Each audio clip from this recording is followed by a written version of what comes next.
firecracker. Yes! Chris, it's Tuesday. All day. All day it's Yes. Tuesday. What's Yeah, happening, absolutely. everybody? Welcome, all of you. Welcome to the Practice Playbook, the show where we help firm owners and wannabe firm owners navigate the road for their modern firms. I am Chris Kino. He is Jay Kimmelman, and we're the host of your show.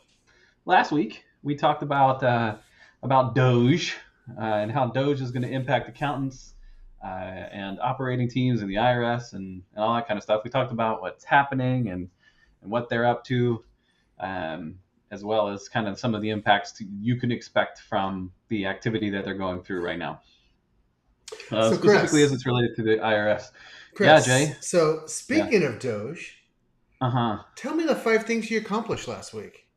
huh.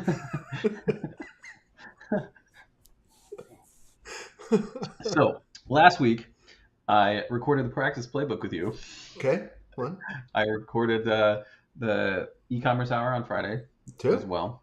I delivered some financial reports to Okay. two separate clients, so Oh, that counts twice, right? that counts twice. Yeah. Um, yeah, and then I caused a problem related to Utah taxes. So There you really go. productive week.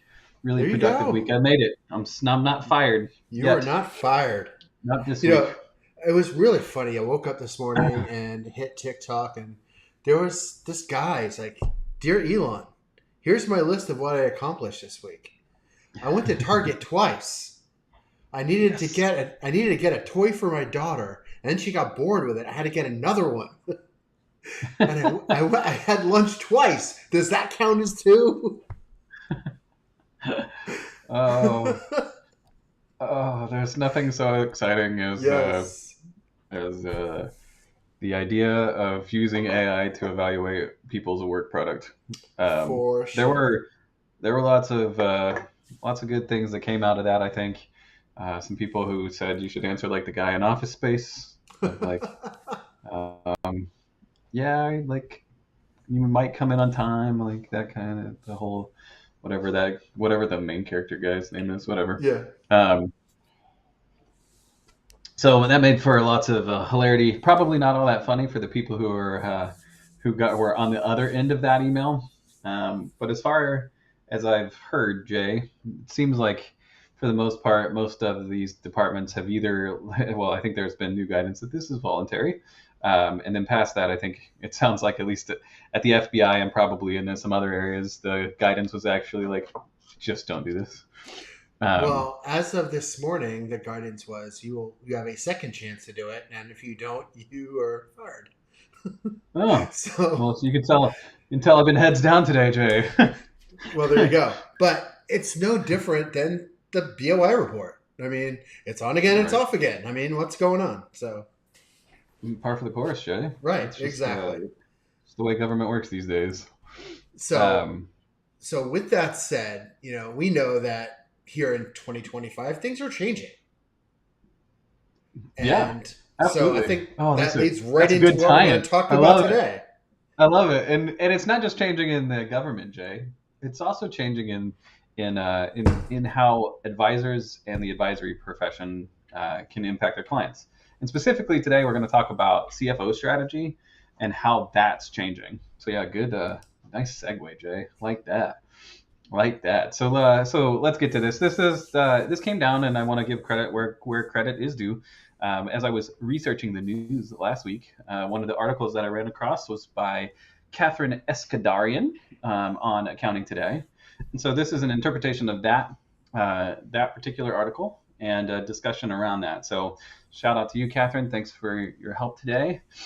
And off we go. So when you think about the historical role of the CFO, um, a lot of the like, I don't I don't know the right way to say it outside of just to be like the like old white guy CFO, Jay. Outside of the old white guy CFO, he was overseeing the tactical accounting, um, and probably like having lunch with bankers every third day or something, right? Like that. When you think about what the CFO role used to be, it was something like that. Um, but that role is evolving and it's becoming more, and so it's more of an evolution around finance more broadly. And I think that couples really well with exactly the same type of conversations that we've been having on this show. In that, um, like one of the first things is that you need to be strategic, right? That's becoming more and more important. So rather than just being the overseer of day-to-day operations, you need to be building out strategy, and importantly, that strategy needs to be focused on the business. It kind of speaks for itself, I think. Like that if you're not thinking about the business and where the business is headed, you're really missing the whole point. Um, but that starts, I think, Jay, with exactly the conversation that we may have had in the very first episode of this show about how KPIs and financial metrics can really guide the way that you're making that decision, or those decisions, those business related decisions. So with respect to that, Jay, do you think what do you think about where CFOs are headed, or what do you think about that, like financial metrics that go along with that? What should people be expecting? Like, what should people be thinking as they lean into advisory going forward? Well, I think everything is going to be data driven moving forward. Right. And we are collecting data from our financial systems, from our social media, from our website systems, from everything we're touching. So we know the number of people that crossed in through our doors from the sidewalk. We know the number of items they touched while they're in our source. We know how Right. long they were there. We know how many items they purchased.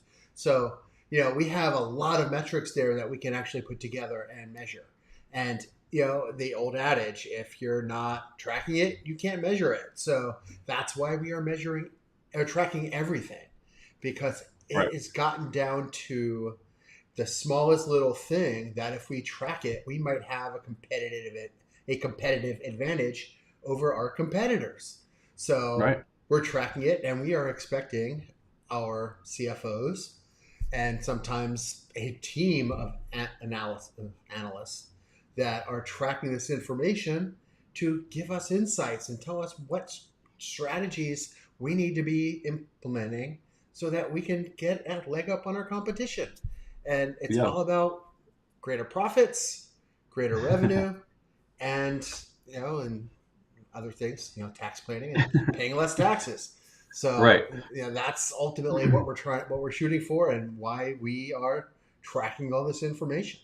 I was Yeah. actually, just before we got on here, looking at how to hook up analytics to a new platform I'm looking at. So Yeah. Right. it's amazing where we're going with this today. Right. Well, and anytime you start making changes like that, and especially when you're using a bunch of data, there are a couple concerns that you'll start to see highlighted, I think, more frequently. You actually touched on each of them in kind of different ways, I think, Jay, as you were talking there. The first one is compliance, right? So tax returns and state related taxes are going to continue to be an important thing for CFOs to focus on, right? Jay, we've talked about on the e-commerce hour, we've talked about sales tax and how complicated it's gotten. Mm-hmm. And if you think about the strategic business-driven ideas behind the compliance with sales tax, like there's a lot of, if you're looking to grow, if you're looking to expand your marketplace, if you're looking to get out into different areas so that you can sell more of your products, you do need to understand how compliance impacts you, right? How those sales tax rules are different from jurisdiction to jurisdiction, right? And so compliance will continue to be something that's important for exactly that reason. And then also from like you were talking about, from a tax planning perspective, compliance is obviously where that starts is with compliance with the tax laws, but that also gives you the ability to make strategic decisions based on the tax impacts. Now, you also mentioned, Jay, like a team of financial analysts and a group of people that are evaluating data. And as old adages go, Jay, like the old garbage in, garbage out is maybe the oldest one out there, which means that data accuracy is going to be a significant area of concern, and one that future advisors and future CFOs are going to need to focus on a lot. I think part of that, Jay, will can be handled or leveraged by technology, but especially if you think about language models and all of the impacts that they're having, right? Just if you're just accepting a response as fact, like that may not be the right thing to do in the early stages of these AIs because we know that they hallucinate.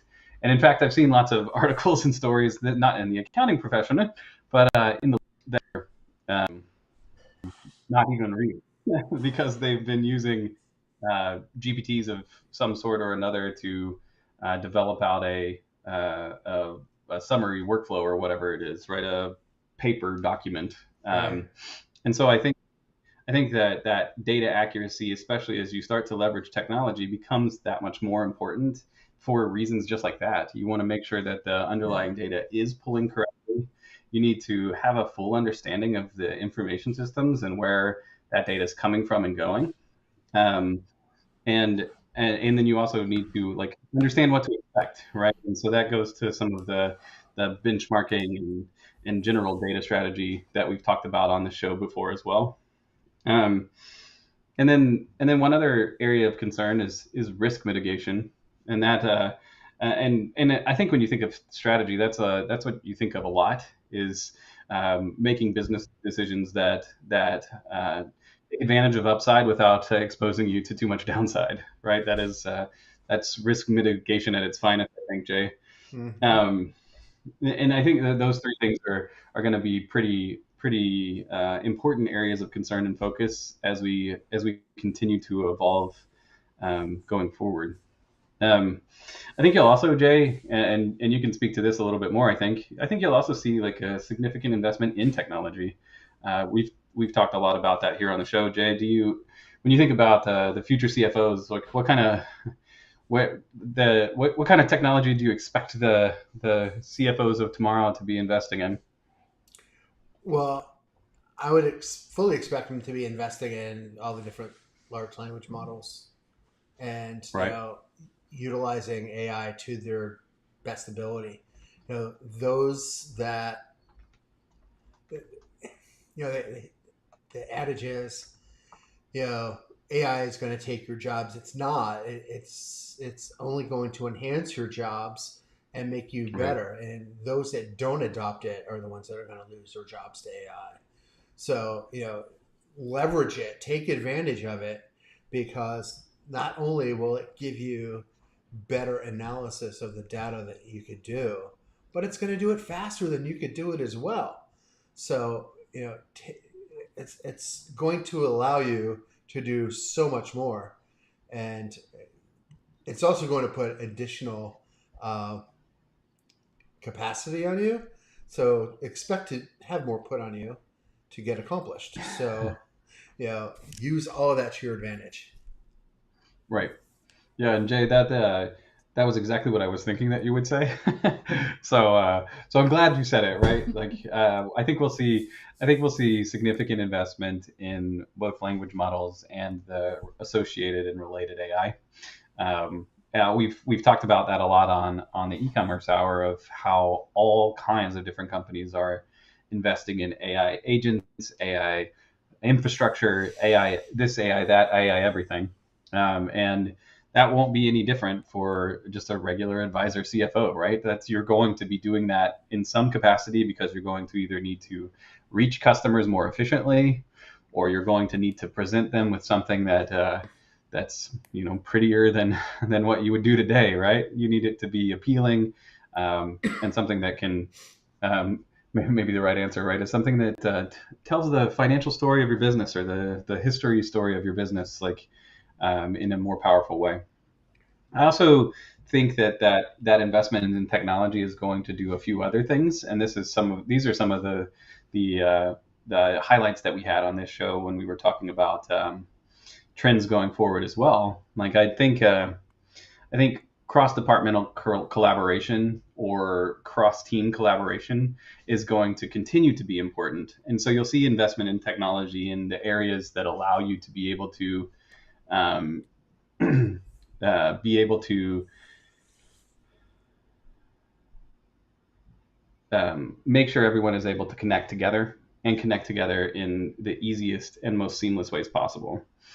I think if you think about the CFOs of yesteryear, they're all expecting everyone to come into the office every day and be available right there in front of them, right? And so as we continue to move into this more modern world, we'll continue to see more remote working as well as tools that allow that collaboration across departments to happen across the world, because we'll continue to see manufacturing expand throughout the non-U.S. parts of the world, I think, right? And that means that you need to be able to have communication with those teams there and do it in a way that's effective for everyone involved. And so I think you'll continue to see those collaboration tools increase and just get better over time. Um, there are Jay, are there other areas that you think that the maybe the Office of Finance is going to continue to change as we head toward the future here? Um,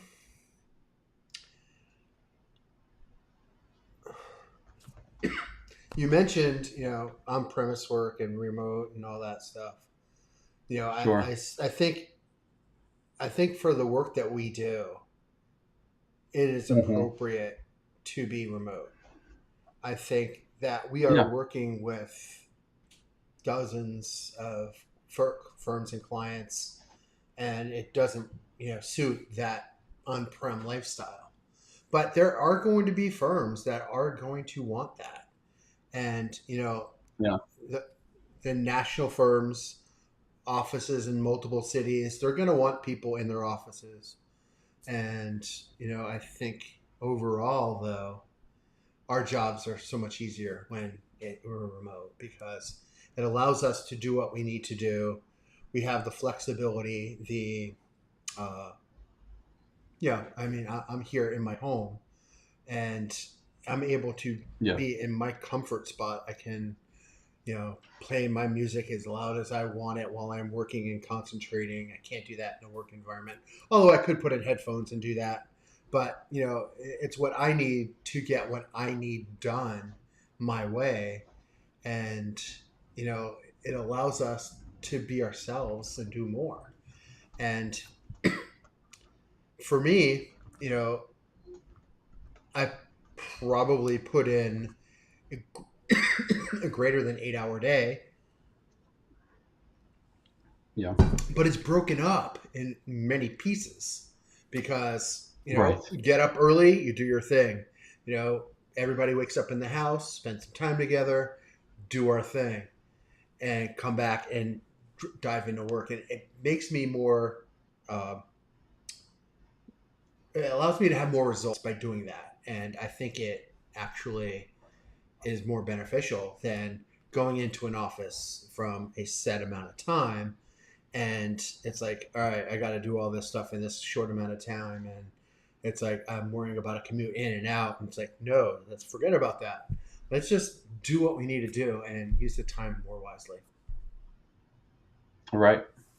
Yeah. I mean, I obviously, Jay, you know that I'll agree, and I think that especially as you think about the finance, the like holistic finance profession, so accountants and financial professionals overall, I think that that ability to be flexible is going to continue to be more important because I think that the requirement or expectation that people come into the office, it's not the driving factor for the current accounting shortage, but Mm. it's not a factor.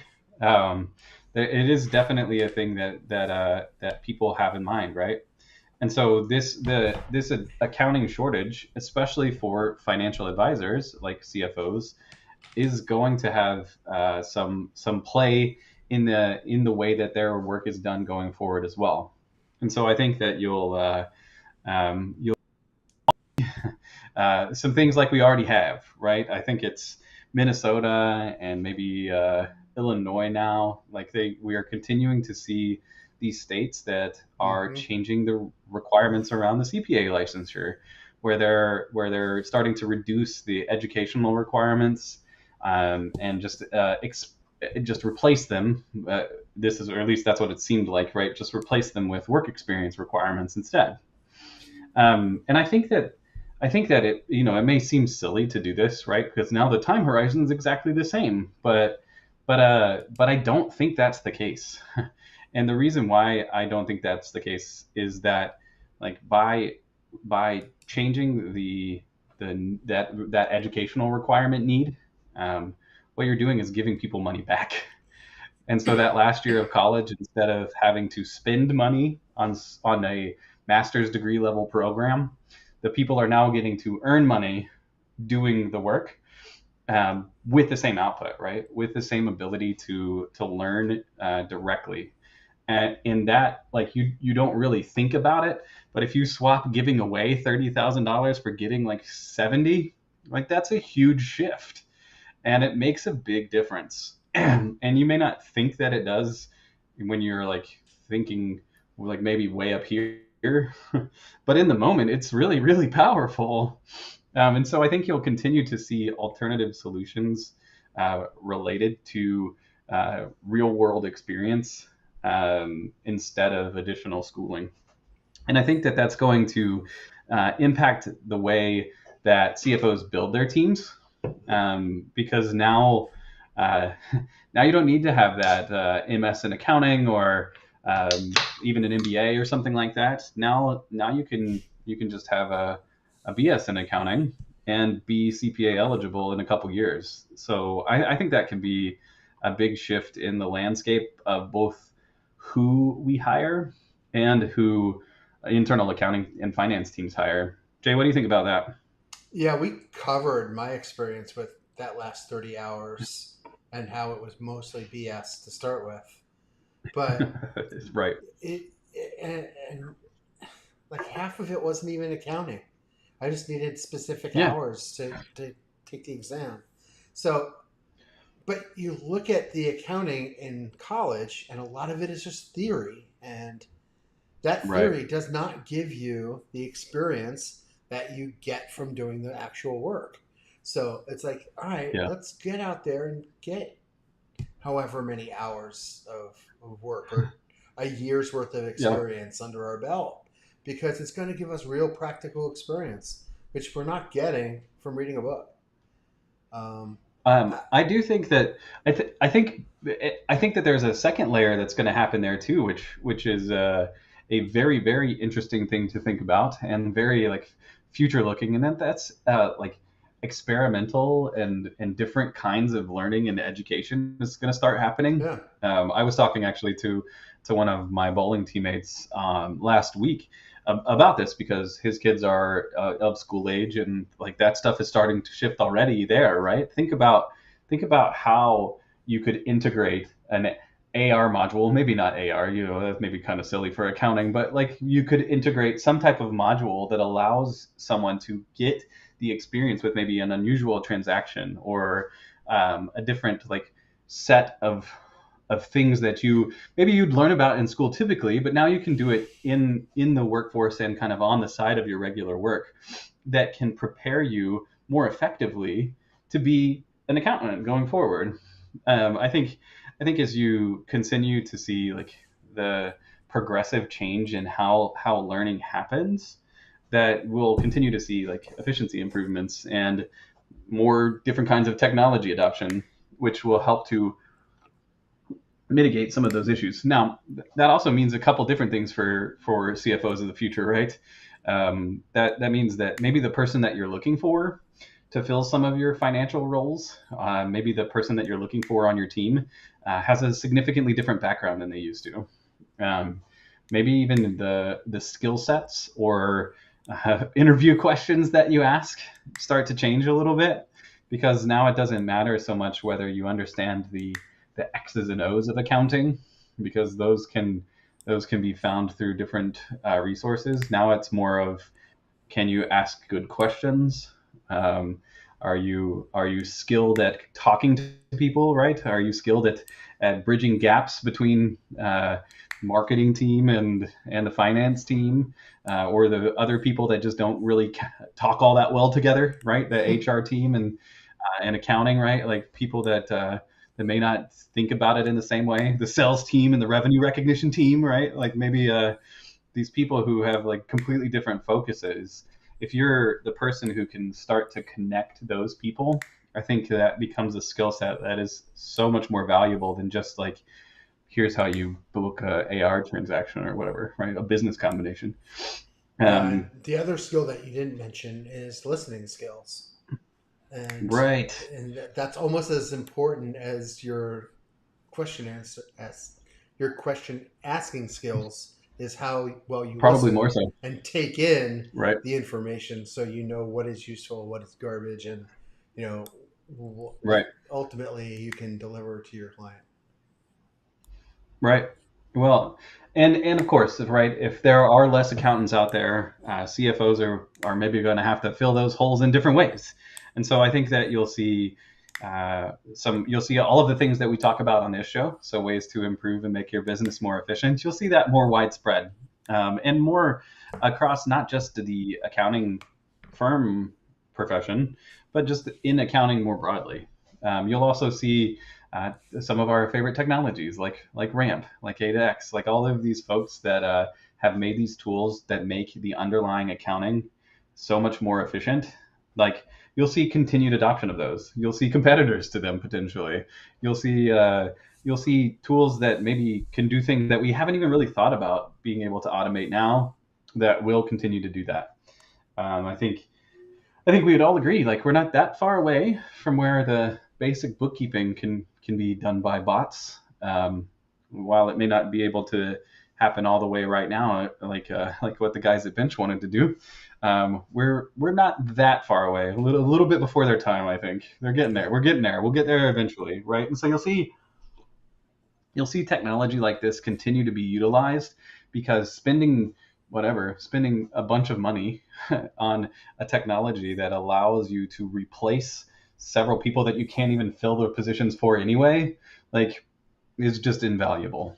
And so I think that finance professionals are going to need to be able to understand how technology works in those ways, Most because as long definitely. as because if you don't, you're not going to be able to address that potential accounting issue, even if you were able to bring on every single accounting team member that you want to. Jay, any other thoughts of how the current accounting shortage is going to impact financial professionals and accountants more broadly going forward? No, I think you mentioned agents earlier, and using Yeah. some of those AI agents to do some of the work. And Right. whether it is administrative or hands-on accounting, I think we're going to be able to have agents really take up some of that slack for us. Right. Yeah, and so AI will continue. That's the next point actually of conversation today, is that AI's role in finance is just going to keep on booming. I think in the survey that Catherine had reviewed here, 100% of financial executives, which is a wild statistic. 100% recognize AI's potential for automation and efficiency. And honestly, like that's like, hey, is the sky blue? Like I feel like you should get about the same, the same like rates there. The sky is always blue. AI is always has potential for automation and efficiency. Like those two things go hand in hand. But when have you ever But seen an absolute like that? I mean, that's amazing. Never, not even in the sky is Yeah, blue. My brother, right. every once in a while, my brother has some difficulty with colors, and so for a little while, he actually thought that the sky was purple. And so like there are situations where even the most basic of facts can like be challenged a little, but No. not here, which truly is just an astounding stat. Although very clearly obvious, it is wild that every single person that was talked with in this area agreed. An interesting portion though was that 48% of those cited a lack of strategic approach to AI as a key concern. right? And that I think is maybe an area where we also should have a like a pretty important thing here. Like it is really important to be strategic about how you utilize AI and technology in your business. And so that should be a key concern, and that will be a thing that CFOs of the future are going to have to continue to evaluate and understand the impacts of.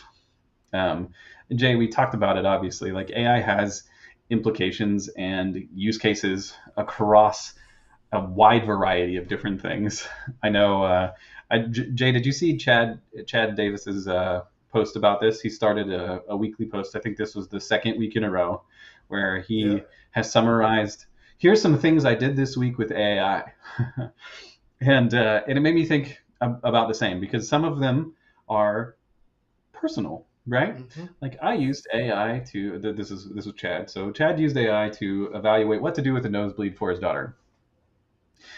I used AI to help me to understand whether I should start taking creatine or not, right? And then and then I have some shrubbery along the fence line, right? I was like, man, these ones they look pretty bad. They didn't come out of the winter all that great. Can you give me some different suggestions here, right? Like these are the super basic utilizations of AI, right? Is asking these types of questions, enhancing your own accuracy in decision making in your personal life. Those applications are the same in business, right? When you start to ask those questions about, hey, I'm doing this particular thing, it doesn't seem like the most efficient way to do it. Can you talk me through some different strategies that I can use to take a different approach, right? That ability to be able to ask that question can help to reduce manual work and then just improve processes overall. Now, I've done that in actual practice. So one of the things that I accomplished last week, Jay, was a calculation where I did this. I asked for ChatGPT's help in building out a schedule where I was pulling information from a couple different sources, and I wanted it to be easier to do because it felt so disjointed and broken. I was like, this process takes too much manual work. I want to take that out. Can you help me do this? And it did. And one of the things that I think again that you'll see CFOs having to do going forward is considering those use cases and asking those questions around how and why those AI tools can be implemented. Jay, when you think about the strategic adoption of AI, like what are some other areas that CFOs will use or adopt AI that they maybe people aren't thinking about right now? Well, they might be trying to build some analysis models, and they might need to write some code. So it will definitely help Yeah, them build, Python or other code to yeah, help sure. them with their models. But one caution, and I believe you said it earlier, AI can hallucinate. And I did see a headline this morning of a local Orlando law firm that had a lawyer that got a little lazy and stopped working and was using AI for everything. And it cited a wrong case. And now it is working to uh, back that back that up so that they can save face. But you still have to do the work with it and know the background. Like you asked Right. for some questions on uh, using creatine. I'm sure it did Yeah. that and it spit out some sources. So, now Right. you're getting sources so you can actually verify the data you're getting out of it. Whereas a year ago, that same thing happened with a law firm and got the wrong case law and they didn't check it. Well, it wasn't giving those sources. Now you actually have it. And so be proactive and double check it if you're using it specifically for something along those lines. And if you're making a recommendation to a client based on some precedent, double check the precedent, make sure it's right. Do that extra bit of work because, at this point, you know, you can't trust that it's not a hallucination.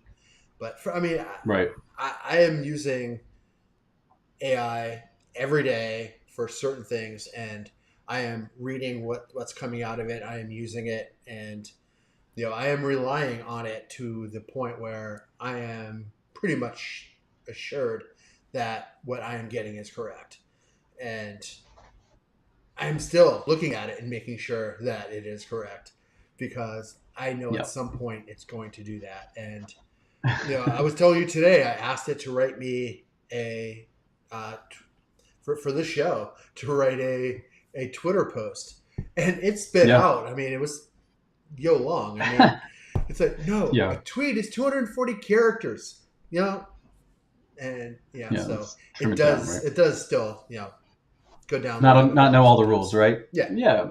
Which means that it's important that that in the future, right? It's important that financial advisors and financial professionals, right, that they understand how to troubleshoot those types of issues. And again, so it goes back to listening to what's going on and understanding what questions to ask, right? So it's Yeah. a lot of communication is going to be continue to be important going forward. And understand Um, limitations, your limitations and the tools limitations. That's right. Yeah, absolutely. I think that's really important. And we already mentioned this, but I'm going to highlight it again here. So entry level professionals, both in accounting and also just more broadly, like they're going to have a foundational understanding of how this tech works and the adoption that goes along with it, right? Like they're going to need to be able to do that. Now, Jay, I don't know too many Gen Z folks these days. In my mind, though, like being adaptable to technology seems like it goes par for the course with TikTok, but maybe I've got it all wrong. What do you think about what do you think about that? Well, I look back 10, 15 years ago, and I went to a local county conference done by UCF, the local university here. And the students were so impressive with their knowledge and what they were talking about, whether it was accounting or technology. I am sure these schools are teaching the top technology today because it's changing so fast. They have to stay on top of it. I think that it's just a given. They're coming out of college with the tools that they're going to need. Now, whether they can apply the specific knowledge to the tools and get out what we need, that's another story. But I think they're going to Right. have a good working knowledge of the tools. And, we should, rely on the younger generation to help us through that. Well, yeah, and I think um, that's a really good point because everyone can ask the same question, right? And so Mm-hmm. when you introduce these tools with relatively unlimited knowledge, that puts everybody kind of on an equal playing field, right? Your experience in an industry isn't as valuable anymore if someone has the ability to ask to ask the same question and get to the same answer by using one of these tools, right? So Well, uh, I I do believe that some of the skills that we have acquired, though, in our experience, is going to help yeah, us ask those questions better, get to the right, answers faster and more yeah, direct. But right. eventually, they'll get there. Yeah, no, I think that's absolutely true, and that is that skill set, right? Like that's Yeah. the thing that you're going to have to be able to do going forward. Yep. And so if you're a CFO right now and you're not thinking about like how do I prompt this GPT the right way, or what system can I integrate to make my AP process 4 times faster or whatever, right? Then you're probably not quite thinking about the right sets of things, right? So finance leaders, as we continue to move to the future, right, you're still going to have to do all of those core things that you think about the old white guy doing, right? That's managing operational longevity, right? So what keeps our business in business? Focusing on cost efficiency. So where are we wasting money, or are we? Where can we doge ourselves? And then of course like revenue growth. Like where can we acquire new customers? How can we acquire new customers? So those things are all going to continue to be things that you need to do. But now you need to be more strategic in how you do all of those things, right? What are the ways that you can improve your cost efficiency? Like what kinds of things can you do to do that? Used to be it would be you'd cut a contractor or you'd stop buying flowers for the office or something like this, right? Like you got to be more creative about it now. Revenue growth, like you would hire a salesperson, right? There's different tools and different ways to be able to get your product in front of people. So this acquisition of customers changes, and the dynamics around that can change a lot as well. So that strategic thought process around that decision making to be able to make those decisions is just so much more important. Um, and then we've already talked about it a couple of times, right? But collaboration across a company is just going to continue to be that much more important because the people who do all of those things that we just talked about, right? Your sales team that's out acquiring customers, they need to know how they can do that more efficiently as well, and you need to be able to provide them with the advice and direction that allows them to do that effectively. And so, Jay, I think that's a pretty good summary of everything that Catherine was trying to deliver. Um, what other thoughts do you have around being a CFO and a financial leader going into the future here? Well, I think you brought us full circle because we talked about measuring and metrics when we started, Uh and huh. here you were talking Yeah. about increasing revenue and salespeople and acquiring those clients. And one of those KPIs we talk about when we're talking e-commerce is client acquisition cost, and in the accounting Absolutely. world, it's very appropriate as well. So we're looking at things like that, and so us CFOs are not just looking at our clients, we're looking at ourselves and we're tracking those for ourselves.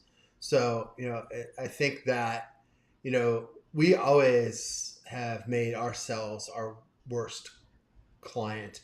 We took care of ourselves last. We take care of our client. We prioritize our clients all the time.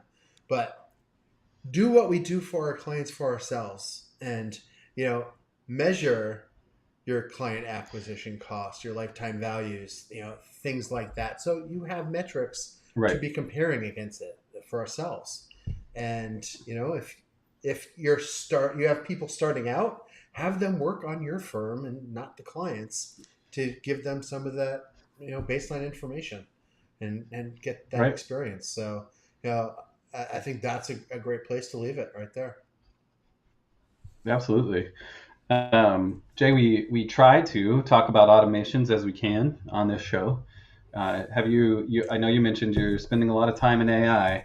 Have you automated anything this week, Jay? I have No, no not. automation of the week. I All am right. really falling down on that, and I have so many things in my head and so many things on the roadmap, hmm and Yeah. I had a couple of thoughts just today in the middle of the day. So I'm going to Yeah. have an automation for next week. That's it. That is I will do great. it. That's Yes. great. I mentioned that last week. I built some automations. It was actually 2 weeks ago. Um, but I used Power Query for the first time, Jay. Um, and using Power Query, it's not like a direct automation, right? This isn't a Zap, but it is very similar in that it allows you to take data from a source or set of sources to manipulate it and then spit it out and regurgitate it into several different spots. And so I actually used ChatGPT to help me write the write the or write some of the code around part of the extraction of this data, and then also to help me to use Power Query for the first time, um, which which which I am excited because I'm going to get to see the real results of that effort in about another like week and a half. Mm-hmm. So by Friday of next week, I'm going to have the second time when I'm doing that project. It's going to be the second opportunity to give it a go, and so I'm super excited to see how effective the Power Query automation that I built, how effective it is, and how much time it ends up saving me from all of those manual and redundant tasks. So again, as I think about the CFOs and financial professionals of the future, it's stuff like that that you're going to see more frequently. Yeah. You're going to see these opportunities to introduce automations that take manipulation of data or interpretation of data and just make it faster, easier, and less time consuming. That's what automation and technology is all about, right? So here's to that. Here's to that. And using automation and technology, we finished 10 minutes early today. There you go. Right? Yeah. No. I think this was a fantastic discussion. Again, if you're a financial professional, if you're an accountant, these are all relevant things to you in the future of you and your practice. So I hope that you all take the time to learn and focus on these types of things, so that you can be relevant in the future. So that, I think, Jay, that's where we should end it today. Thank you everyone for hanging out with us, for listening to us talk about the future of CFO strategy. And join us next week at the same time in the same place as we talk about something else relevant to you.